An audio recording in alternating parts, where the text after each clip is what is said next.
This is what you call a son. He's a disappointment, a mistake that should never have existed. Look at me when I'm talking to you.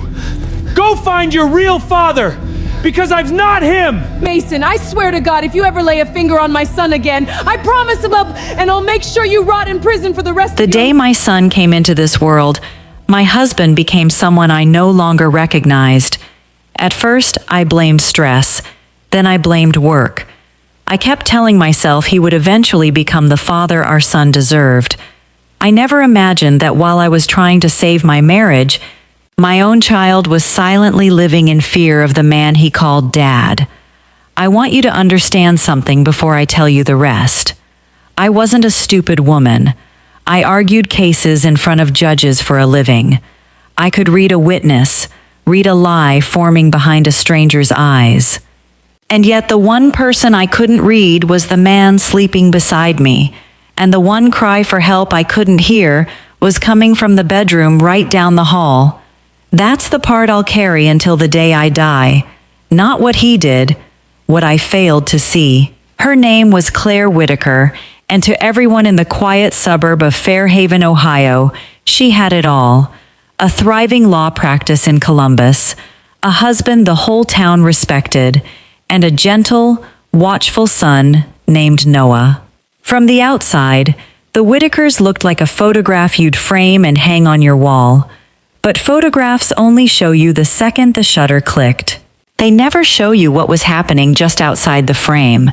3 questions sat at the center of this family, and every one had an answer that would break your heart. Why did a respected father look at his own child with such cold contempt? Why did a son who'd done nothing wrong grow up believing he deserved to be punished?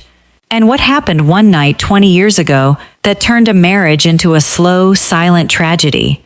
Before we go deeper, let us know in the comments where you're watching from. We'd love to hear from you.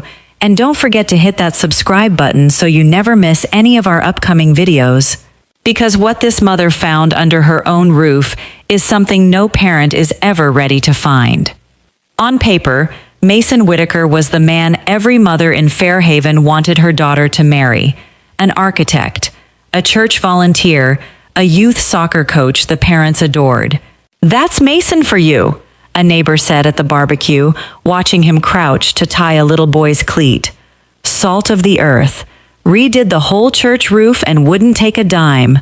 Claire hit the jackpot, another agreed. Some women wait their whole lives for a man like that. And Claire believed it. Why wouldn't she?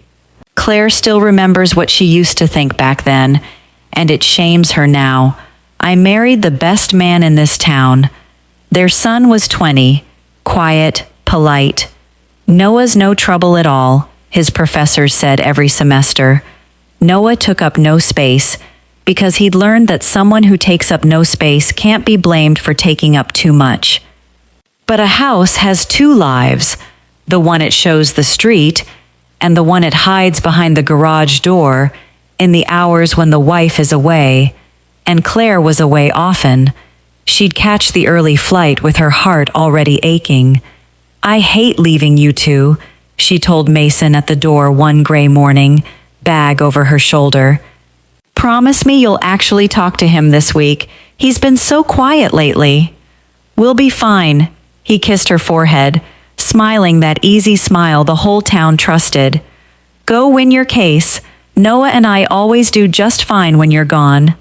You'll call me if anything's wrong?" "Nothing's ever wrong, Claire. Go." She believed that too.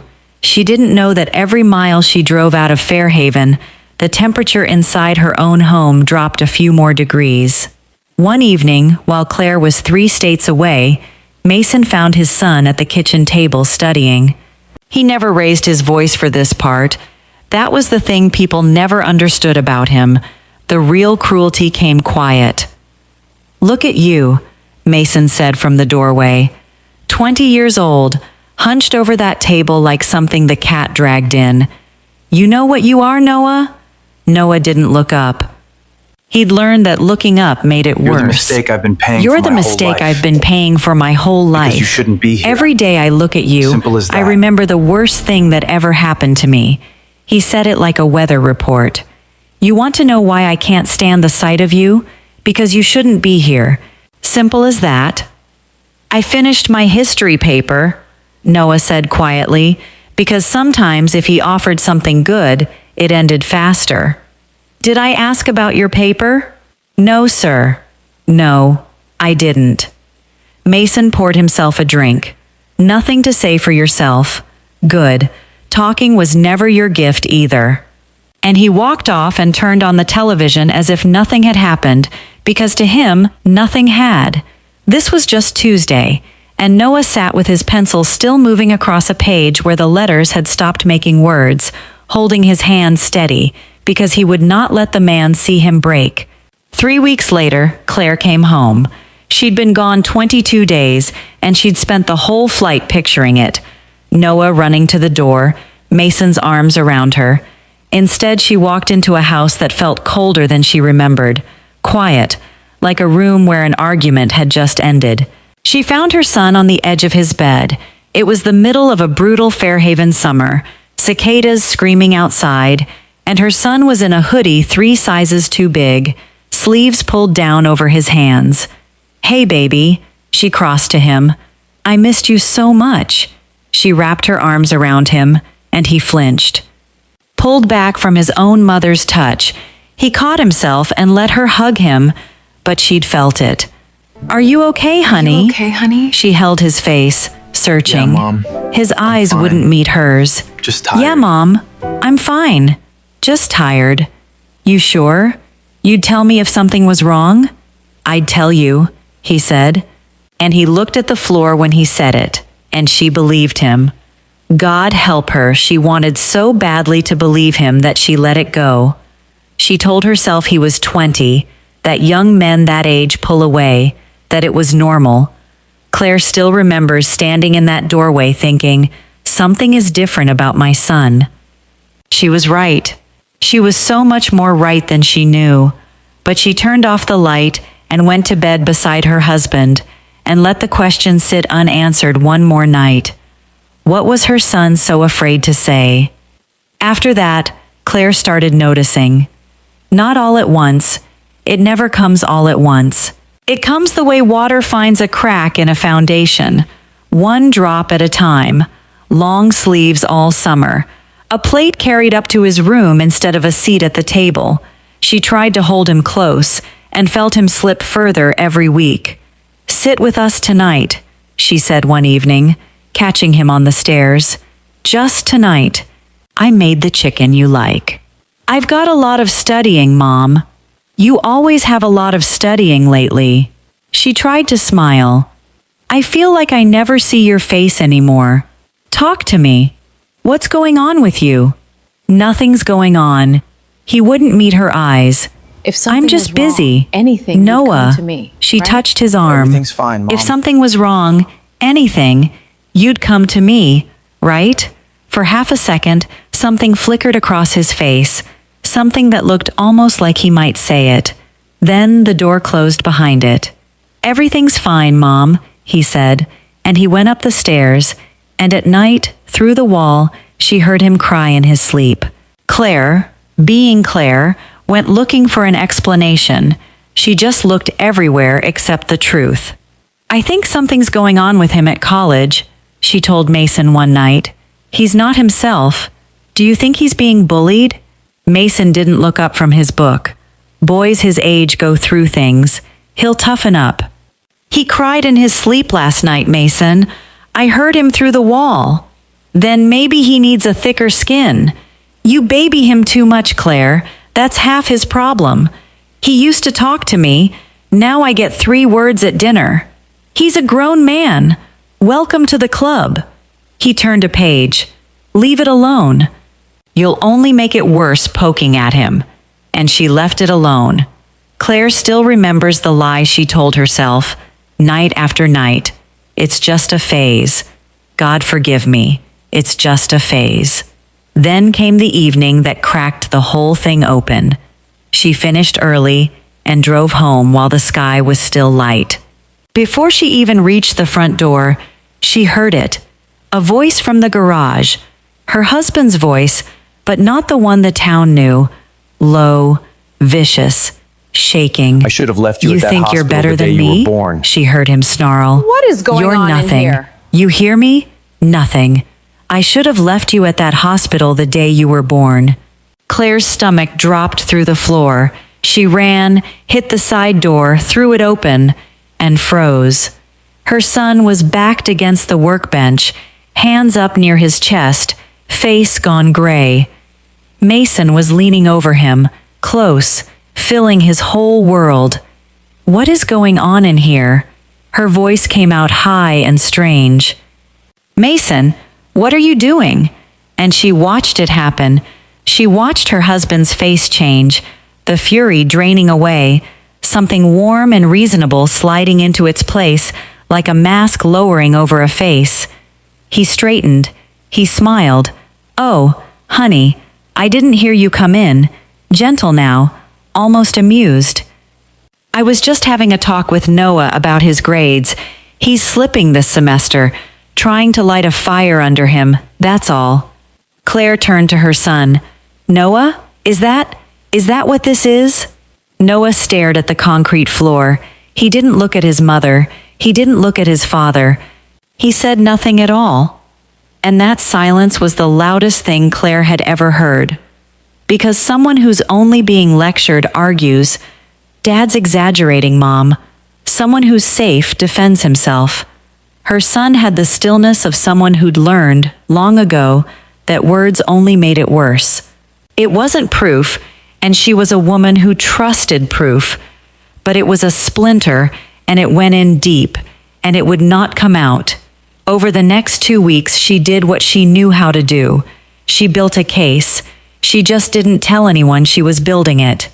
Is Noah having trouble with anyone at college? She asked his academic advisor. Anyone bothering him? Honestly, Mrs. Whitaker, Noah's one of our gentlest kids. If anything, I worry he's too withdrawn. But no conflicts, no trouble. A pause. Is everything okay at home? The question landed like a slap. Everything's fine, Claire heard herself say. Everything's fine at home. She hung up and sat very still for a long time. She found the one friend Noah had left, a young man named Caleb from down the street. Does Noah ever talk to you about how things are going for him? Caleb shifted, uncomfortable. Not really. He kind of stopped talking, like, last year. He used to be funny, Mrs. Whitaker. Like, really funny. He shrugged. He's not funny anymore. He's not funny anymore. Claire held on to that the whole drive home. When had the laughter gone out of her son? And how had she been in the same house and not noticed it leave? She searched his room while he was in class, hating herself, feeling like a thief in her own child's life. Drawers, closet, desk, nothing.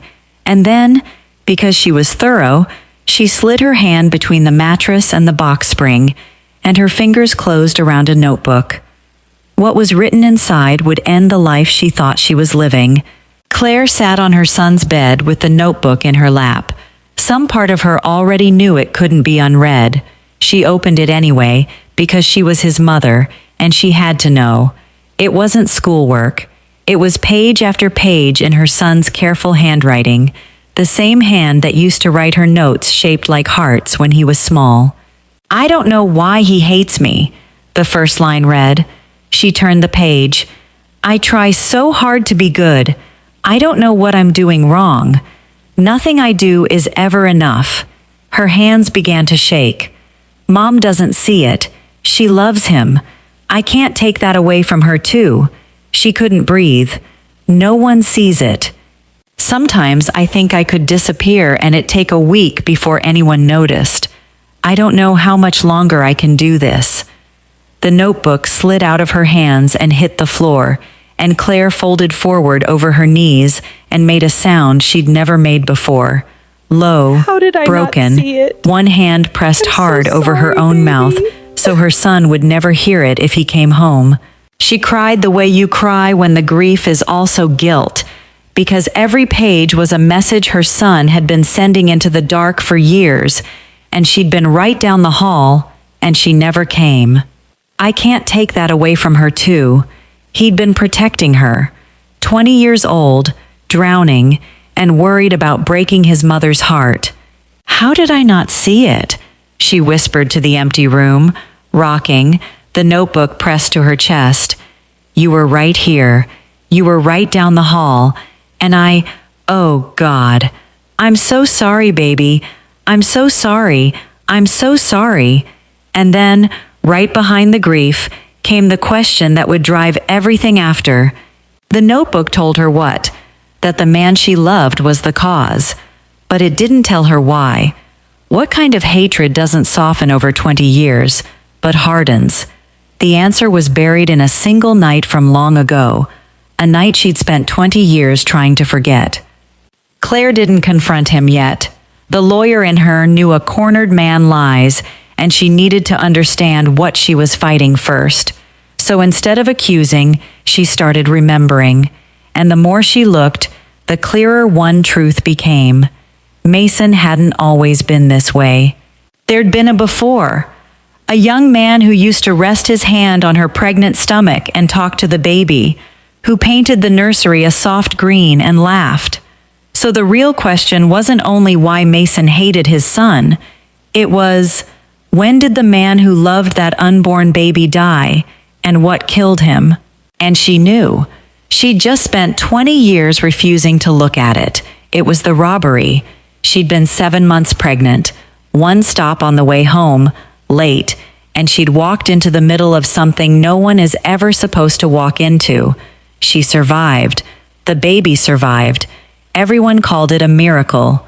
But Mason walked out of that hospital a changed man, and the night it almost came into the open, he'd stood in the bedroom doorway and said, in a voice that didn't sound like his own, "When the baby comes, I think we should do a test. Just I don't want to know a anything test. as if this nightmare To is be over. sure, I just want to move she'd on. understood exactly what he meant, and it had shattered her. To be sure of what, Mason? Say it. Say what you're really asking me. He couldn't. He just looked at the floor. I was attacked, she'd wept. I almost died. Our baby almost died.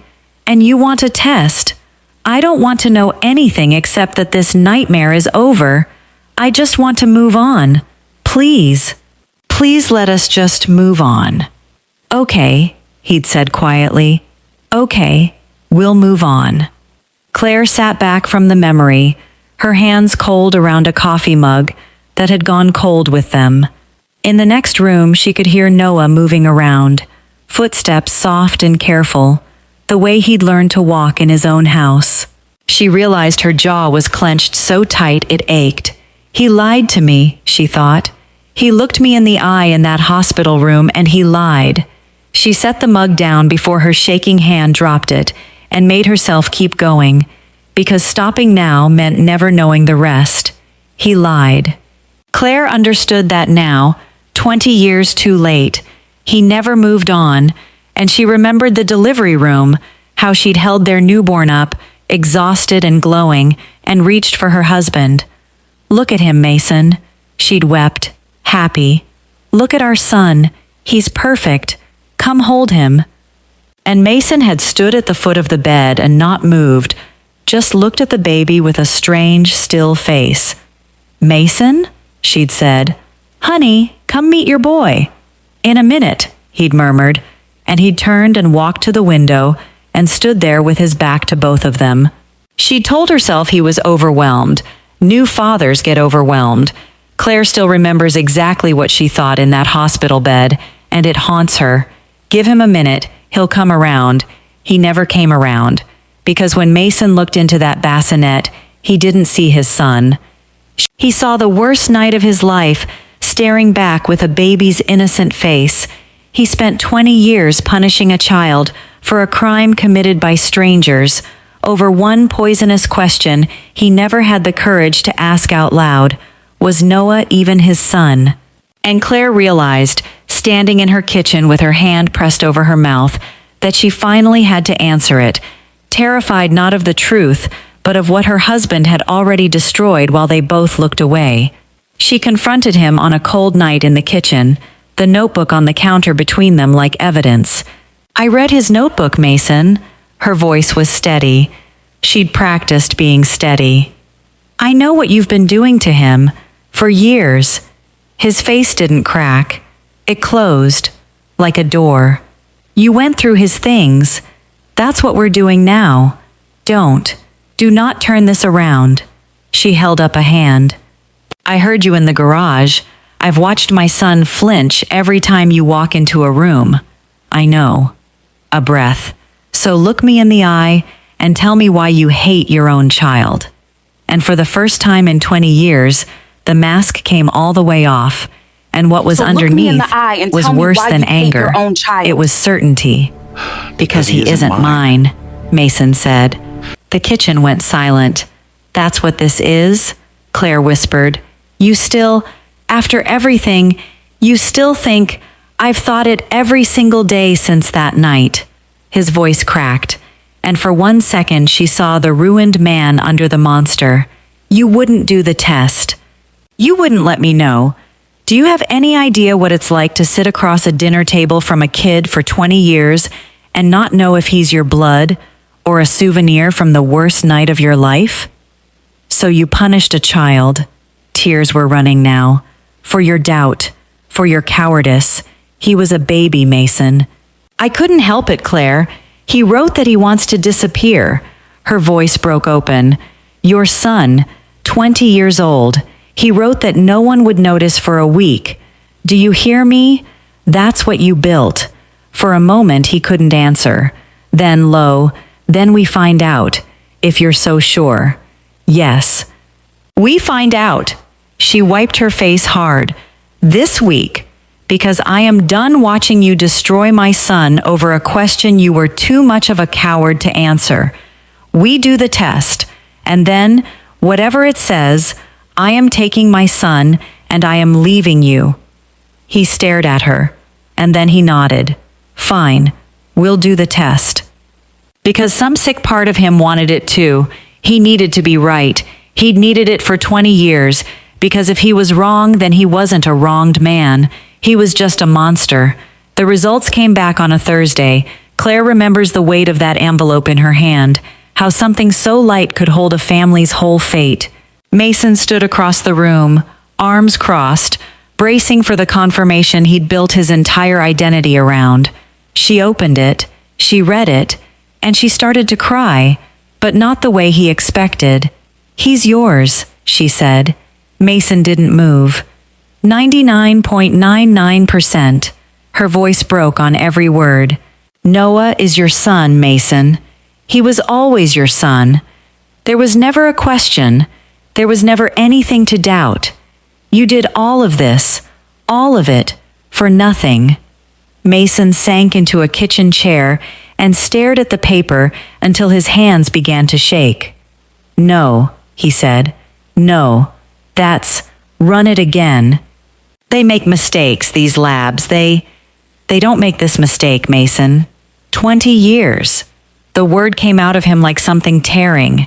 Claire, I looked at him every single day and I told myself, his voice cracked wide open. What did I do? Oh God, what did I do to my son? You know what you did. Every bruise, I told a little boy he should never have been born. He pressed both hands over his face. He was born. He was mine. He was mine the whole time, and I spent his whole life making him wish he wasn't. Say that to him, Claire said, ice cold now. Not to me. You don't get to fall apart to me. But there was nothing he could say that would be enough, and he knew it. The question now wasn't whether Mason was guilty. It was whether the son he'd spent a lifetime destroying could ever, in 1,000 years, forgive him. Everything came apart the night Noah finally slipped up in front of his father, the night this story opened. Mason, gutted and unraveling, still couldn't stop himself. Old cruelty is a habit, and habits outlive their reasons. Go find your real father, because I'm not him, he'd screamed in that garage. But you know now what those words really were. Not fact, a confession of the lie that had poisoned him. He was screaming, "Find your real father," at the one person on earth who had never been anyone's but his. That was the night the family that only ever existed in photographs stopped pretending. After the results, Mason came apart fast. Guilt is a kind of illness, and it moved through him like one. He stopped eating. He stopped sleeping. Claire found him at the kitchen table at 3 a.m. more than once, the DNA letter open in front of him, his hands over his face. 20 years, he said one of those nights, not even looking up. I had a son the whole time, my son, and I spent every day of it making him wish he was never born. He looked at her then, and his eyes were hollow. How do you come back from that, Claire? Tell me. You're the lawyer. What's the sentence for a man like me? There isn't one, she said quietly. There's nothing you could serve that would be enough. No, he whispered, there isn't. And then, on an ordinary evening, his heart gave out. Claire found him on the kitchen floor. The ambulance carried him to Columbus, and a cardiac surgeon named Dr. Elena Park came out to the waiting room with the careful face doctors wear when the news is bad. Mrs. Whitaker, your husband's had a serious heart attack. There's significant damage. He needs surgery immediately. And even then, I have to be honest with you, it's very serious. Without the operation, he won't survive the night. Claire crossed to her son, sitting against the wall, and took his hands. Noah, baby, look at me. Her voice shook. I know what he did. I know it was unforgivable. I know he made your whole life a nightmare, and I failed you by not seeing it, and I'll spend the rest of my life trying to make that right. But he's dying, and I'm asking you, please, I can't lose him like this. I can't lose him like this. Please. Noah didn't answer right away. Behind his eyes, 20 years moved past. Every bruise under every hoodie. Every night he wrote, I don't know how much longer I can do this. He never once told me he loved me, Noah finally said, so quietly she had to lean in. Not one time. My whole life. I know, baby. He told me I should have been left at the hospital. A tear slid down his face, the first she'd seen from him in longer than she could remember. And you want me to save him. I know what I'm asking. I know it's not fair. None of this was ever fair to you. Noah was quiet a long moment. Then he wiped his face with the sleeve of that oversized hoodie, and he said the thing that told Claire her son had become a better man at 20 than his father managed in a lifetime. Okay, do the surgery. His voice cracked. Not because he deserves it, because if I let him die out of hate, then I become him. And I'd rather die than become him. Claire pulled her son into her arms, and this time he didn't flinch. This time he held on. Down the hall, the team began to prep. But some doors, once they close, don't open again, no matter how badly everyone left standing wishes they could. The surgery never happened. While the team was still prepping, Mason's heart stopped a second time, and this time it didn't start again. Dr. Park came back into the waiting room, and she didn't need to say it. Her face said it. I'm so sorry. We did everything we could. His heart just couldn't take it. He's gone. Claire's legs went out from under her. 20 years of a marriage that was half real and half performance. And still she wept, sliding into a chair, because grief doesn't check whether the person deserved it. Noah didn't cry. He stood in the middle of that hallway under the flat fluorescent lights and waited for something to arrive. Relief, grief, the anger he'd carried so long it had its own weight. Nothing came, just a wide, quiet, colorless empty, and somehow that was the saddest thing of all. His father had died, and Noah's heart couldn't find one single thing to feel. That was what 20 years had cost him. Not just his childhood, his ability to mourn the man who took it. Days later, going through Mason's desk, they found the letter, sealed, one word on the front, in his careful architect's hand. Noah, Noah sat down and opened it and read his father's voice one last time. My son, I know I don't deserve to call you that. I spent 20 years destroying the best thing I ever made over a question I was too much of a coward to answer. You were always my son. Every day. I was just too broken to see it. There's one thing I should have told you every single day of your life and never once did. I am proud of you. You became a better man than me, stronger, kinder, and you did it with no help from the one person who should have given it. I'm sorry. I hope one day you find the love I was too weak to give you. I love you, son. I always did. I was just too broken to know how to show it. Forever sorry, Dad. Noah read it once, then again, then a third time. He didn't cry. He folded the letter along its creases, slowly, carefully, the way you fold something you've decided to keep but will never read again. He slid it into his pocket.